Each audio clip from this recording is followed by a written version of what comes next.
नमस्कार। सुबह हो गया है, आपसे रातों रात गुजर गया होगा। बाबा का भोरे भोर भी आपने देख ही लिया होगा। पंचनामा भी तो अब लगातार देखते ही रहे हैं, प्यार मिलता रहा है। लेकिन आज फिर हम मौजूद हो गए हैं बाबा के साथ, क्योंकि बड़ी खबर है। बड़ी खबर जानने से पहले आपको बता दें, बिहार में आए दिन कुछ न कुछ राजनीति में बड़ा होते रहा है, लेकिन बाबा जो बताने वाले हैं बहुत बड़ी ब्रेकिंग है। तो चलिए जानते हैं बाबा, कुछ लगता है सेट हो गया बाबा क्या?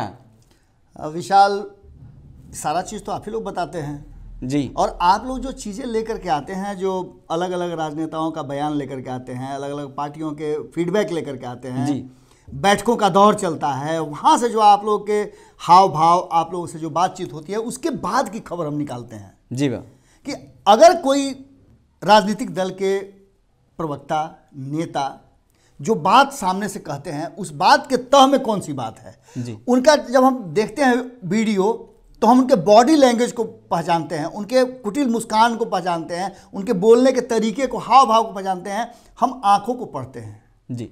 और देखिए, हम पत्रकारिता के एक अलग आयाम को सेट करने के लिए बैठे हैं यहाँ। आम खबरें तो आप सुना ही देते हैं जी, जी। उसके लिए बहुत सारे माध्यम हैं, लेकिन भारत लाइव क्यों? तो भारत लाइव उन खबरों के लिए जिन खबरों का असर होता है, जो खबरें मिजाज सेट करती हैं। आपने कहा ना कि रातों रात में, निश्चित रूप से भारत लाइव के दर्शक जो है रातों रात के बहुत ज़्यादा मुरीद हैं, और हम आपके लिए, आपको इसके लिए बहुत बहुत प्रणाम करते हैं। आप सुबह का पंचनामा भी देख रहे हैं, इसके साथ आप भोरे भोर देखते हैं, खूंटा ठोक के देखते हैं, हमारे सिग्नेचर शो जो है वो तो आप देखते ही हैं। लेकिन उसके बाद बीच बीच में जो घटनाएं घटती हैं, हमारा कर्तव्य बनता है कि हम वो भी लेकर के आएं। जी। आज सुबह सुबह जिस तरह से आरजेडी के मृत्युंजय तिवारी से आपकी जो संवाद हुई और जो आप वहाँ बाइट लेकर के आए, उससे निकल करके बहुत सारी चीज़ें आई। इसके पहले एक वीडियो क्लिप हमें भेजा था अजित शर्मा ने, कांग्रेस के जो नेता हैं जी, और दिल्ली से लौट करके आए थे। और दिल्ली में आपको याद होगा कि सुमन ने बात किया था जब दिल्ली में कीर्ति आजाद से, तो उन्होंने बहुत सारी बातें कही थी। और इन सब बातों को अगर तथ्यों को जोड़िए, और जोड़ने के बाद जब दिल्ली से पूरी टीम पटना आती है जी, नए जो प्रदेश के जो प्रभारी बनाए गए हैं बिहार पर कांग्रेस के भक्त चरण दास आते हैं, तो कांग्रेस का उबल जाना, उससे एक दिन पहले महागठबंधन की गुप्त बैठक होना जी, राबड़ी आवास पे, ये सब कुछ तो इशारा जरूर कर रहा है ना। इसके पीछे जरूर न कुछ बड़ा, बिल्कुल बहुत बड़ी बातें होती हैं जी। क्योंकि अचानक से कोई भी बैठकें नहीं होती हैं। बैठक का कोई एजेंडा होता है, और यूं मिलने जुलने का काम तो फोन पे भी हो सकता है, बिल्कुल। लेकिन जो बैठक में होता है और फोन हटा करके अलग गुप्त जो बैठकें होती हैं, एजेंडा सेट होता है, जिसको रिकॉर्ड नहीं किया जाता है, आप कैमरामैन और पत्रकारों को हटा दिया जाता है, और तब जो बंद कमरे में बात होती है, उस बात का बड़ा महत्व है। और वो बातें सबके पास नहीं आती हैं। हम जैसे कुछ लोग हैं, मैं खुद को ही नहीं कह रहा हूं, और भी बहुत सारे लोग हैं, पत्रकारिता में भी हैं, राजनीतिक में भी हैं, जिन लोगों से वो बातें होती हैं और मंथन होता है कि ये बातें हम करना चाहते हैं, इस पर क्या हो सकता है, इसका इम्पैक्ट क्या होगा, इसके आगे भविष्य क्या होंगे। बिल्कुल। बहुत सारी ऐसी बातें हैं जो हम ऑन कैमरा नहीं कह सकते हैं, लेकिन एजेंडा तो सेट हो रहा है जी। आपने जैसे ही देखा कि महागठबंधन के नेताओं की बैठक हुई जी, पांचों दल पहुंचे।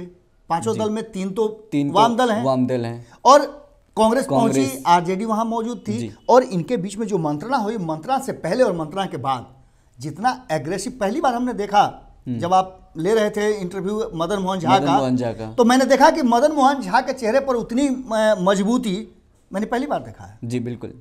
और मात्र 19 सीट ला करके और इतना ज़्यादा मजबूती के साथ वो बातें कर रहे हों, और सीधे कीर्ति आजाद कह रहे हों कि 14 तारीख के बाद 16 तारीख को डेट भी तय हो गया। हो सकता है 16 तारीख के डेट में दही चूड़ा का जो आयोजन होने जा रहा है, जी जी, कहा जा रहा है कि बैठक होगी, तो कहीं ऐसा तो नहीं कि राबड़ी आवास पर नीतीश कुमार को भी आमंत्रण मिले और वहां दही चूड़ा में शामिल हो। एक बड़ा ब्रेकिंग हो सकता है। दही चूड़ा की राजनीति बिहार में होती रही। बिल्कुल बिल्कुल बिल्कुल। और दही का टीका तो आप जानते ही हैं कि लालू प्रसाद ने 2015 में लगाया था। जी जी। अब एक तो बात यह हो गई, और इस महागठबंधन की बैठक के बाद गुप्त रूप से बैठक करना, और जिस तरह से नीतीश कुमार को उनके लोगों ने सुनाया था, जिस तरह से भक्त चरण दास को बैठा करके और कांग्रेस के लोगों ने सुनाया, कांग्रेस के नेत्री हो या फिर वहीं तेजस्वी यादव को भी उनके लोगों ने बैठ कर सुनाया है जी, और तेजस्वी यादव ने सुना है बातों को, और उसके बाद वो कोर कमेटी की बैठक कर रहे हैं, अपने वरिष्ठ नेताओं के साथ बैठक कर रहे हैं, और वरिष्ठ नेता बाहर निकल करके ये बात बोल रहे हैं कि है दम तो तोड़ के दिखाओ ना। आप एक बात समझिए विशाल, आप भी राजनीति को बहुत करीब से देख रहे हैं, नेताओं के बयान आप सुन रहे हैं, क्या सबसे बड़ी पार्टी को तोड़ देना किसी के बस में है?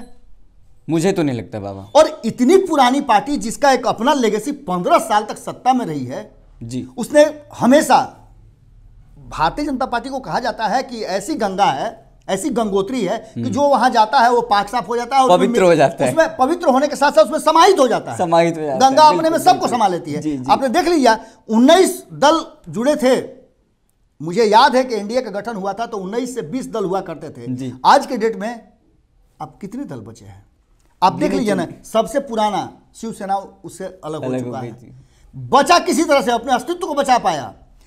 शिरोमणि अकाली दल किसी तरह से अस्तित्व बचा पाया, बहुत सारे दल तो समाप्त हो गए। जी जी। अब इन सब के बीच में आप समझिए, या तो आप विलय कर लीजिए या फिर आप बर्बाद हो जाइए। नीतीश कुमार भी उसी स्टेज में जा रहे हैं।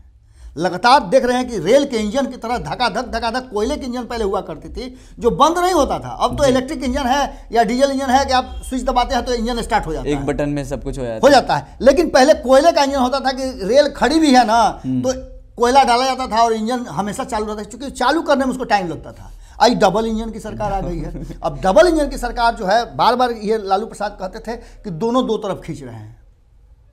इन सब के बीच में जो गुप्त बैठक हुई है और बैठक में एजेंडा जो सेट हुआ है, अब समझिए ना कि बूढ़ी हड्डियों में आई फिर से नई जवानी थी।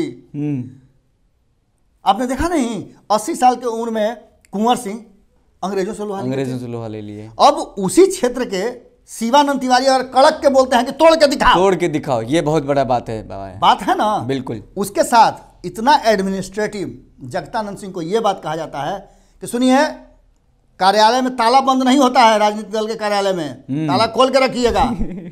तो निश्चित कोई बात है, कहीं ना कहीं दरवाजा खोला जा रहा है। और तेजस्वी यादव को यह कहा जाता हो कि सुनिए, दरवाजा खोल के रखिए। राजनीतिक दल में नो एंट्री का बोर्ड नहीं रहता है, माने की बात तो कुछ है। और ये एजेंडा भी तरिया है, दही का टिक्का लगाया जा सकता है। ऐसा नहीं कि जो भारतीय जनता पार्टी ने कहा है कि आरजेडी को हम तोड़ देंगे, और जिसको दही में सही मिलाकर के ललन सिंह ने कहा है, ये जो गुप्त एजेंडा है ये भारी मत पड़ जाए।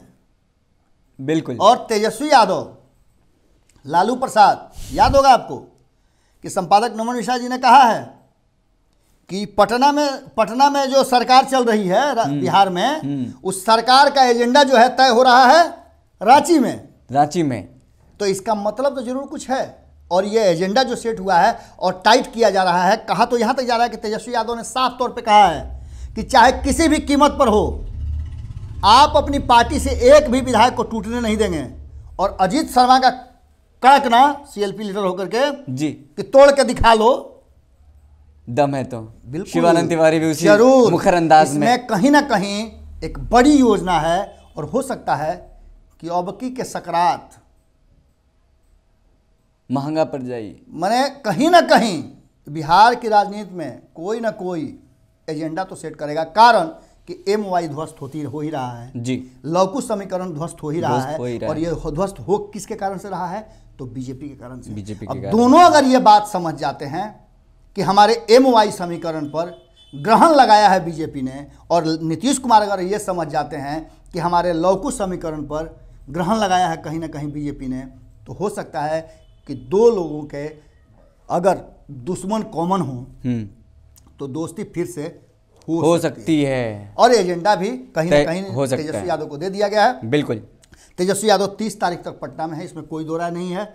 और इससे पहले बिहार की राजनीति में बहुत कुछ होना है, क्योंकि 30 तारीख को उन्होंने कहा है मानव श्रृंखला बनाने का। अब इस मानव श्रृंखला में क्या नीतीश कुमार भी शामिल होंगे? उन्होंने भी तो मानव श्रृंखला कारण है कि मानव श्रृंखला फेम तो नीतीश कुमार है। अब इन सब बातों को देख लीजिएगा भैया, हम पहले से बता रहे हैं, ऐसा मत कहिएगा कि नहीं हमको तो मालूम था। किसान आंदोलन बहुत बड़ा होते जा रहा है, और अब जो ये बातें केंद्र सरकार और भारतीय जनता पार्टी की तरफ से कहा जा रहा है कि कोर्ट से फैसला होगा तब तक आप लोग घरे चल जाइए, इस चीज को कहीं ना कहीं अगर जो अपॉर्चुनिटी की बात हम लोग कह रहे थे कि नरेंद्र मोदी के विरुद्ध खड़ा हुआ यह आंदोलन छोटा मोटा नहीं है। किसानों ने मान लिया है, ठान लिया है कि जब तक कानून की वापसी नहीं तब तक घर वापसी नहीं। और ऐसी स्थिति में 30 तारीख को जो अन्य कारणों को लेकर के मानव श्रृंखला बन रही है और जिसके प्रणेता नीतीश कुमार हुए हैं, कहीं ऐसा तो नहीं कि चचा भतीजा हाथ में हाथ मिला करके और मानव श्रृंखला में एजेंडा बहुत बड़ा है जी। आपको भी अगर लगता हो तो बाकी अब विशाल वगैरह निकल ही रहे हैं, नया नया कुछ लेकर के आएंगे। तो देखा आपने, मैंने इसलिए आपको शुरू में बताया था कि बड़ी खबर है, बाबा को इसी के लिए साथ में बैठाए थे। डेट भी बाबा ने आपको बता दिया है, एजेंडा क्या क्या तय हो रहा है, मानव श्रृंखला बनने वाली है, क्या नीतीश चाचा भी साथ में आएंगे भतीजा के, तमाम चीज़ें होंगी जिस पे कि हमारी नज़र बनी हुई है और हमेशा बनी रहती है। और बिहार की राजनीति में जो कुछ भी होता है उसका विश्लेषण हमारे संपादक नमन मिश्रा करते ही हैं। और साथ में बाबा आपका जो सिग्नेचर शो है बहुत लोग देखते हैं और तारीफ भी करते हैं। और ख़ास करके जब हम बाहर जाते हैं मिलते हैं तो बोलता है अरे अच्छा अच्छा बाबा के चैनल से हैं आप, तो हमें भी लगता है कि हाँ खुशी हुई हमें भी। तो चलिए देख लिया आपने कि बाबा ने क्या कुछ बताया है। डेट भी फाइनल हो गया है 16 तारीख। आने वाले दिनों में क्या कुछ होता है हमारी नज़र बने रहेगी। बहुत बहुत धन्यवाद। अगर ये वीडियो पसंद आई और वह बिहार के राजनीति और बिहारियत से सरोकार रखेनी तो सब्सक्राइब बटन दबा के चैनल के सब्सक्राइब कर ली। ओजे एगो घंटी बा, ओकरा बटन दबा देला से कुल सटीक और मारक खबर रुआ मुफ्त में मिल जाई। अगर रुआ पत्रकारिता के हमनी के नया प्रयोग में सहयोग कर चाहतानी तो ज्वाइन बटन दबा दी। पेटीएम नंबर नोट कर ली 9386816700। धन्यवाद।